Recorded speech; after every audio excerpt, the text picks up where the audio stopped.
So hi guys, to everyone, looking forward to our session. We will be your hosts, Katka and George, and I will start maybe with presentation about Kickstart with the additional things that next to the version, and then it will be George, and then we'll be happy to answer any of your questions. So please, anytime when we speak, you can share any of your questions in the chat, and then we will go one by one to help you, to support you in that way. So let me maybe share the screen.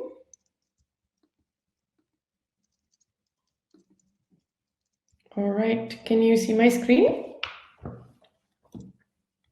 It's loading. Yeah? Yep. No? Fantastic. Cool. So for Kickstart, as you heard already from earlier presentation, we are the open innovation platform connecting corporates and startups and scale-ups, and we are spin-off of Impact Hub Zurich. We are working on the, I would say, connections to create I would say meaningful partnerships in as a proof of concepts of commercial projects. So it's kind of through innovation partnerships, and then with the internal team of the corporates along of the startups, and then also building overall open innovation culture in Switzerland, really kind of trying to see how can we work together and support even more, let's say, deep tech, and support also startups from abroad as well as locally, of course. We work in these verticals and focus areas that you can see in front. And when you look at circle economy or deep tech, this is basically touching all the verticals that we have kind of as an overall that we have been engaging with. Then we are, as I mentioned, spin-off of Impact Hub Zurich, and Impact Hub has around 100 locations all around the world. So we engage with them in many different levels to, of course, support each other, but also on the topics that I already mentioned, as well as supporting startups in Switzerland. And this is example of our corporates and organizations, because you might be asking, who are these partners that we could connect with? And so for us, it's a large, as you can see, for example, AXA, Coop, Mobiliar, Migros, and Swisscom. And then we also work with universities such as ETH and EPFL, and then also with public sector. So you can see cities, cantons, and foundations that we engage with on many different topics. From the circle economy that we launched also last year, we kind of focus on, I would say, to push really also sustainable projects. So it is that you can connect and say, hey, I'm interested to work on the pilot or commercial project in connection to your technology. But also if you're a CE startup, we kind of push through that on all the different levels. And then next to that, but not least, we also support in fundraising activities and investments. And so if you look at our alumni, they have raised over 300 million to this date. And these are some examples that you can see in front of you. I'm really happy there's not one that we just announced this week, which is Planted for over 17 million, which also has POCs with Coop, for example. But you can also see other examples like Bloco, Kaya, and Mapster. And then there were many different topics that we touched based on, from wide to engage in Switzerland, and that's why we're here. So I will not kind of reveal even more, because I already mentioned that in my presentation. I'm happy to answer any specific questions, as well as I know that George also has a great presentation as next. And this is my contact information if you would like to also reach out after the events. And that's pretty much it, because we are in this session mostly to support you in answering questions. So I would like to give my word to George with his presentation, and then answer questions as we go. So all good. Super. Thank you, Katka. So I would also like to share a few slides about what we're doing in Photognosis and how we started. So in Photognosis actually started from people who have a background in medical applications, where we're trying to identify diseases and visualize them. And now what we're trying to do is to implement the same know-how in sensors for helping people in any space, like smart building style. So what do we do is that we install some sensors in closed spaces, and through these sensors, we're able to scan the area and collect information about the people, But the first and most important pillar of our vision is to maintain the privacy of all people in there. So we can, while maintaining this privacy, we're able to have a map of information about where there are people there, and if there is somebody who fainted, needs medical attention, assistance, and so on. So how do we do that? So the sensor is based on a combination of 3 different types of sensors: the visible, near infrared for temperature, and acoustic. And this allows to combine a lot of information from humans so that we don't really need the identity. So as you see here, we just keep the skeleton of the person, the posture, and so on, but we don't have any information about this person, the face, or we never capture, we never store. So this allows us to gather information, as I said, about how many people and where, about the posture of people, whether they're standing or sitting, demographics about their age or build. And long story short is that we collect a lot of information about also the well-being of people and identifying if people will need some help.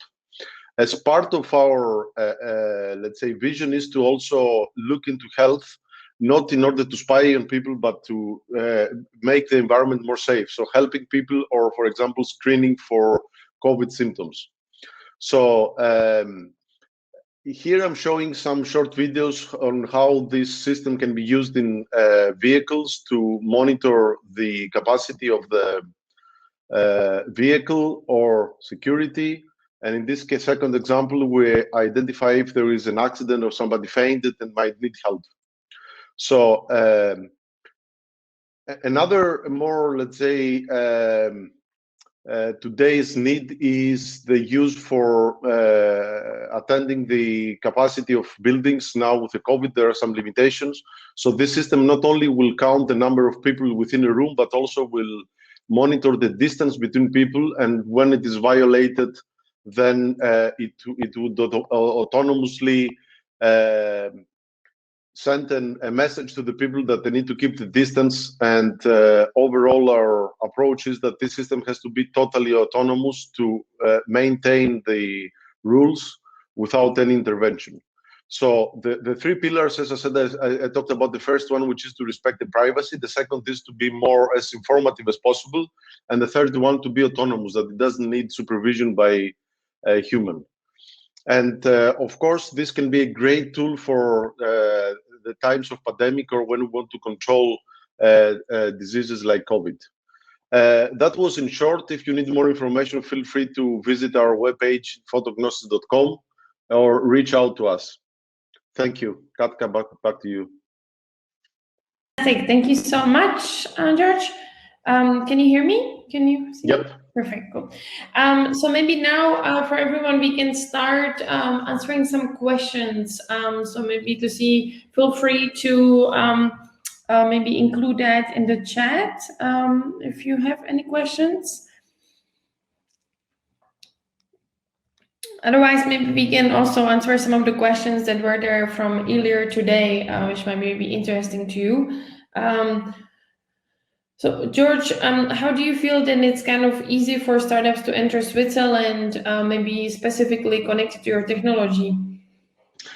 Actually, yeah, I mean, the huge advantage of Switzerland when it comes to technology is that it's full of high-tech companies and startups.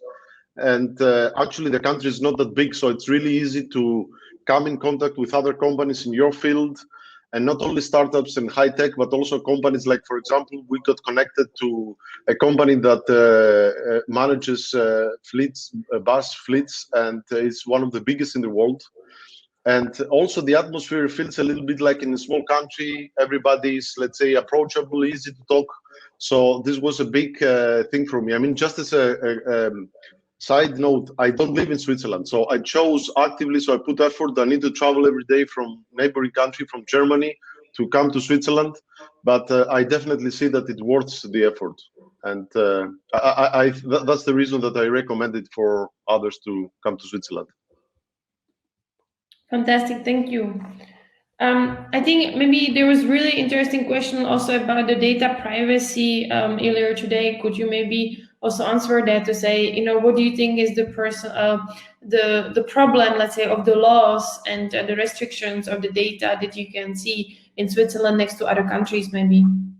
Good question. Yeah, actually, I wouldn't call it like it's a problem with the law. It's actually that the system works here. The people mentality is much closer to, let's say, total privacy respect, and the laws reflect that, and we are happy for that, because actually our goal, as I said, is to totally, let's say, respect the privacy of people. And actually, we have talked already to the authorities, which were very thorough in their investigation and questions about what we're doing and how could our system pose a threat for the privacy of people. Of course, we managed to address all the issues at the end. I mean, it was concluded that we don't even fall into this data privacy law, because actually we don't ever collect such data, so this never happens, and we take all measures to protect any data that we have. But we're happy about that, because actually our mindset is that we want to start from building our products around these strict laws that protect privacy, and with a certainty that if we're conformed with the Swiss laws, then we will be able to sell everywhere in the world, because they are some of the strictest in the world. So this is very fortunate for us. Mm-hmm. Fantastic, thank you. I can see two additional questions here. One is, could you share a few scaled ventures from Kickstart? Yeah, so I mean, there's actually a lot. We have our alumni around 100 companies now for the last 5 years, and maybe the ones that you might know from the Swiss market will be Planted, Vizu, which is more focusing on artificial intelligence. We had also Blocko, which is more focusing on blockchain, who joined us from the South Korea.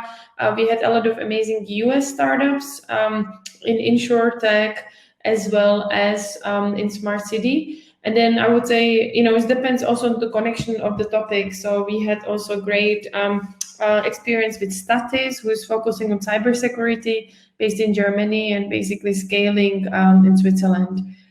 Do you, maybe, George, do you have any examples of scaled ventures that you feel that you supported and you could mention?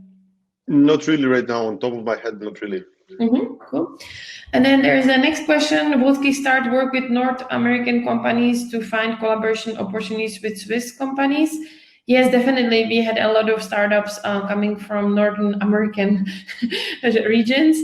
As I mentioned, a lot of the focus was on EdTech, New Work, Smart City, FinTech, and InsurTech. So I would say it's definitely a lot of interesting opportunities. Only one challenge that I can see sometimes from the other regions is maybe in RegTech, because the regulations and the law structure is a little bit different. So this is not as easy for pilots and commercial projects. But I think anything connected to technology, to data, to services, to products, definitely scalable also.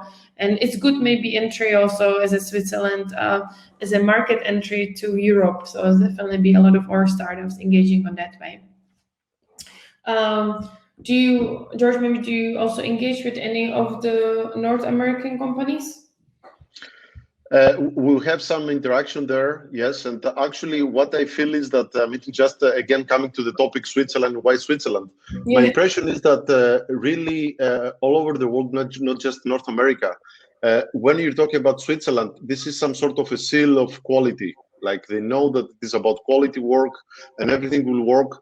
And as it was mentioned before, Switzerland has some of the best universities in the world, although it's not very well known. So, the employees that you can find here, the pool of people that you can find here is really top notch. And this reflects also to the impression of the people. So it makes a difference. I'm originally from Greece, and I know that if people will hear it's a startup from Greece, it's not so secure about it. But Switzerland is something completely different. So this is one of the soft, parameters that come into play here. Mm-hmm. Thank you for sharing.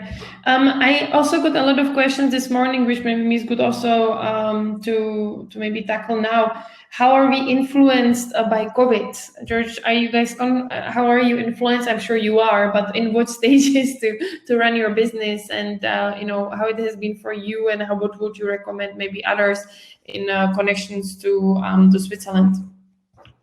Well, actually, it's a tricky topic. Actually, it influenced our business in both ways. Like one is that we're not able to travel, and our job requires to travel and demo our products. On one hand, on the other hand, it increased the demand for our products. So this is generally about COVID.